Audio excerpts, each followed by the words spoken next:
આજે હું સવારે 8 વાગે ઉઠ્યો, પછી મેં લીમડાનું દાંતણ કર્યું જેનાથી વિટામિન સી મળે.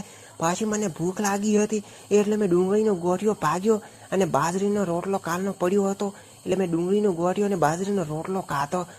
પછી હું કસરત કરવા માટે નીકળી ગયો અને હું એક્સરસાઇઝ કરવા લાગ્યો. 1 2 3 4 5 10 વાગી ગયા અને કાલે મારે અમેરિકાની મિટિંગમાં જવાનું હતું એટલે મારા કપડાં ઇસ્ત્રી કરતો હતો અને મને પેટમાં દુખ આવ્યું એટલે હું ડબલું ભરીને દોડી ગયો અને મારું ડબલું ઢોળાઈ ગયું. પછી હું મારું ડબલું લઈને ઘરે પાછો આવી ગયો અને હું હિંચકા ખાવા લાગ્યો અને હિંચકા ખાતા ખાતા મને યાદ આવ્યું કે મારે ઘઉંનું લોટ દળાવવાનું હતું એટલે હું ઘઉંનું લોટ દળાવવા નીકળી ગયો. હું લોટ દળાવીને ઘરે આવતો હતો ને મારા પેટમાં ફરીથી દુખવા આવ્યું એટલે હું જલ્દી ડબ્બો મૂકીને હું જલ્દી ડબલો ભરવા માટે નીકળી ગયો અને ડબલો ભરીને દોડી ગયો. સાંજે 5 વાગે હું ચિત્ર દોરવા માટે બેસી ગયો. પછી હું આંખો બંધ કરીને ચિત્ર દોરવા લાગ્યો. આ તો મારો જ મોઢું દોરાઈ ગયું. સાંજે 8 વાગે અને મારા ફોનનું નેટ પૂરું થઈ